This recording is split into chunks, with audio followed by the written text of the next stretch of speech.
Viewers, আজকে একটা গুরুত্বপূর্ণ বিষয় নিয়ে হচ্ছে আপনাদের মাঝে হাজির হলাম। সেটা হচ্ছে আসলে কোন পদ্ধতিতে পেইন্ট করলে পেইন্টটাকে দীর্ঘদিন লাস্টিং নেওয়া যায়, এই বিষয়টা নিয়ে আজকে কথা বলবো এবং সেটা কাজের মাধ্যমে হচ্ছে পার্ট টু পার্ট আপনাদেরকে একটু দেখানোর চেষ্টা করব।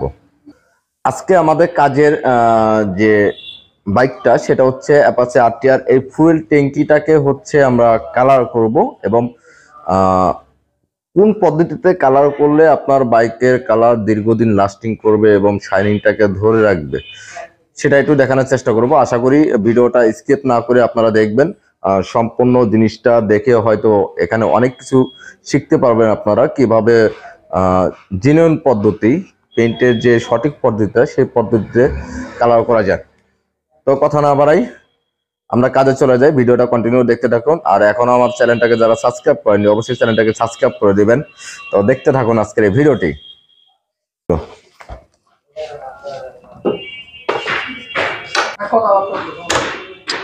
কাটো তো।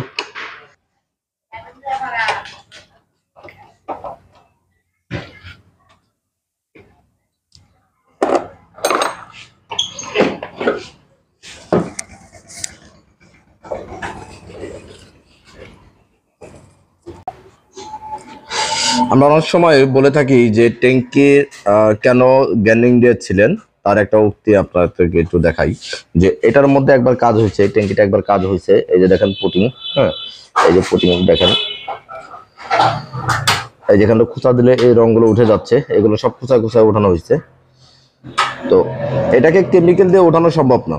কেমিক্যাল দিয়ে কখনোই আপনার পুটিং গলবে না, পেনটাকে গলে যায় কিন্তু পুটিং গলে না, যার কারণে আমরা এটা গ্যান্ডিং দিয়ে তুলবো। এখন গ্যান্ডিং দিয়ে তুলবো সেটা ঠিক আছে, কোন পাথর দিয়ে তুলবো সেটাই হচ্ছিল আমরা তোলার সময় দেখাই দেবো আপনাদেরকে। তো এই ধরনের ফোম পাথর দিয়ে আসলে রং যদি আমরা ছিলি তাহলে উপকারটা যেটা হয় সেটা হচ্ছিল যে আপনার ট্যাঙ্কির ক্ষয় হয় না, ঘর্ষণে ক্ষয় হয় না এবং খুব ক্লিয়ারলি ভাবে রংগুলো তোলা যায়, যেটা ট্যাঙ্কির স্টিলে কোনো ক্ষতি হয় না।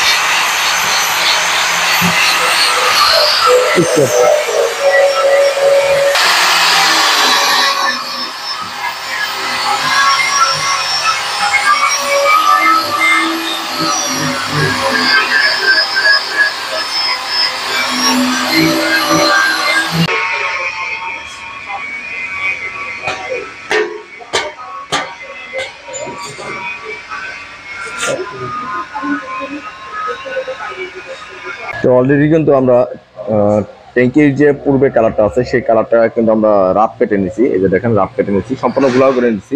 রাফ করার কারণটা হচ্ছিল যে আমি এটার উপর যে প্রাইমারটা ইউজ করবো এখন, এই প্রাইমারটা, এই প্রাইমারটা যেন খুব শক্তভাবে ধরে, যার কারণে আমার এটা ফুল রাফ কেটে নেওয়া। আমরা প্রাইমারটা কমপ্লিট করি, তারপর আবার আসতেছি।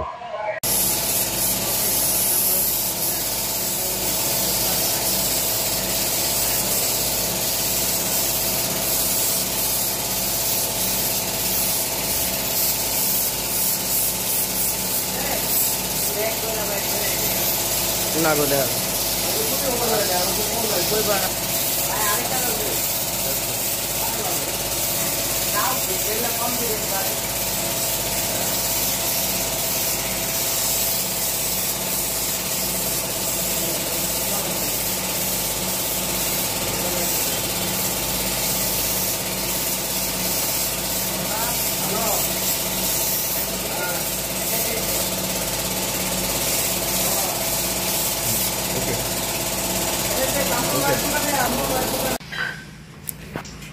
এই টাইমারটা মারার উদ্দেশ্যটা আমি আগেও বলছি, আরেকবার বলি। এটা হচ্ছিল যে যেখানে স্টিল বের হবে বা পূর্বে যে কালারটা থাকবে সেই কালারটাকে খুব শক্তভাবে ধরে রাখে, যাতে করে এটার উপর আপনার পুটিং ইউজ করেন বা কালার ইউজ করেন সেই কালারটা কিছুদিন পরে যেন উঠে না যায়। এই কারণে হচ্ছিল এই প্রাইমারটা ইউজ করা। হ্যাঁ, এরপর আপনার প্রয়োজন মতো যেখানে স্পট আছে সেখানে আপনি পুটিংয়ের কাজগুলো করে নেবেন। যেমন এই যে এখানে আমাদের ট্যাপ আছে, এই ট্যাপগুলো হচ্ছে আমরা পুটিংয়ের সাহায্যে মেকআপ করে নেব। তারপরে কন্টিনিউ দেখতে থাকেন। এখন একটা গুরুত্বপূর্ণ বিষয় নিয়ে আপনাদের মধ্যে আলোচনা করি, সেটা হচ্ছে হলো আমরা এখানে যে ডেনগুলো ছিল, যে স্পটগুলো ছিল, সেটা আমরা পুটিংয়ের সাহায্যে সেটা মেকআপ করে নিছি। এখন আর কোনো ডেন্ট নাই। এরপরে যেটা ইউজ করছে, আমরা একটা প্রাইমার ইউজ করছি। এখন এই প্রাইমারটা নিয়ে আর পুটিংটা নিয়ে একটু কথা বলি। যে পুটিংটা লাগানোর পরে আপনারা যখন এই পুটিংটা কাটবেন, কাটার পরে যেহেতু এটা পানি দিয়ে কাটতে হবে, কাটার পরে অবশ্যই পুটিংয়ে যেন কোনো পানি না থাকে, কারণ পানিতে পুটিংটা ভিজে, এই পানির অংশটা যেন পুটিংয়ের মধ্যে না থাকে। এরপর আপনি চাইলে এটার উপর প্রাইমারটা ইউজ করতে পারেন, বা আপনি চাইলে এনসি পুটিংটা ইউজ করতে পারেন। তো আমরা এটার প্রাইমারটা ইউজ করছি, এখন হচ্ছে এনসি পুটিংগুলো ইউজ করব। এই যে এখানে একটা মুখ দেখা যায়, দেখেন আমি একটু ক্লিয়ার ভাবে দেখাই। এই যে এখানে একটা মুখ দেখা যায়, এই মুখটাকে কভার করার জন্য আমরা এখানে এনসি পুটিংটা ইউজ করব।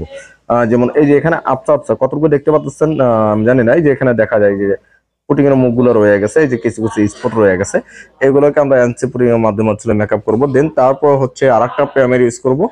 সাথেই থাকুন। অলরেডি কিন্তু আমরা একটু আগে যেটা দেখাইছি সেটার উপলক্ষে কিন্তু আমরা এনসি পুটিংটা কিন্তু এখানে মারছি, সেটা আবার শিস পেপার দিয়ে, মানে ওয়াটার পেপার দিয়ে আমরা কেটেও নিচ্ছি।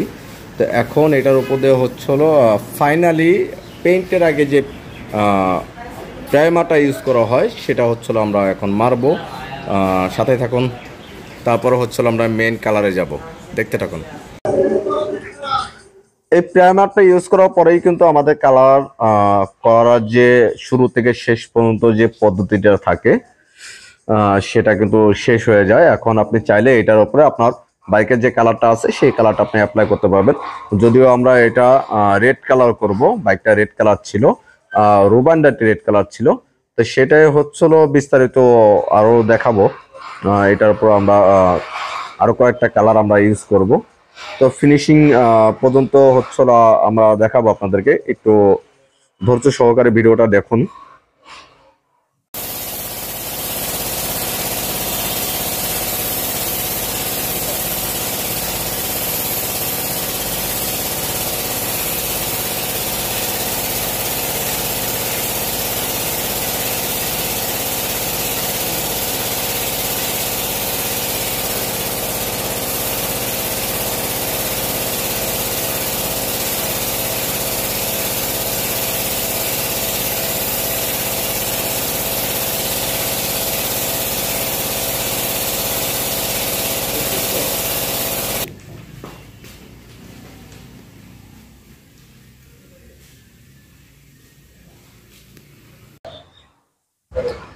গাইস, ফাইনালি কিন্তু আমরা ট্যাঙ্কিটাকে ফুল কালার কমপ্লিট করে ফেলছি।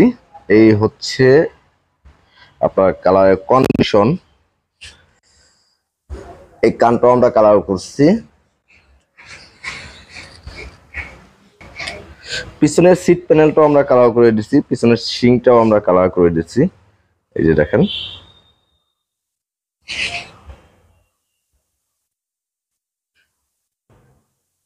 এই ট্যাঙ্কিটার মূল প্রবলেমটা ছিল এই পাশটায়, আপনারা ভিডিও শুরুতে দেখতে পাচ্ছেন এখানে টোপ ছিল এবং এখানকার রংটা জ্বলাচ্ছিল। এখন আমি খুব কাছ থেকে দেখাই, রঙের ফিনিশিংটা দেখাই।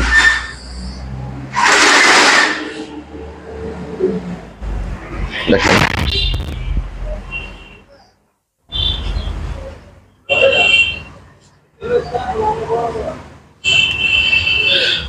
যাই হোক ভিউয়ার্স, ভিডিওটা ভালো লাগলে অবশ্যই লাইক করে দিবেন এবং কমেন্টে জানিয়ে দিবেন কিরকম হয়েছে। আর সাবস্ক্রাইব না করে থাকলে অবশ্যই চ্যানেলটি সাবস্ক্রাইব করে দিবেন। তো ভালো থাকবেন, সুস্থ থাকবেন, দেখা হবে আগামী কোনো এক ভিডিওতে।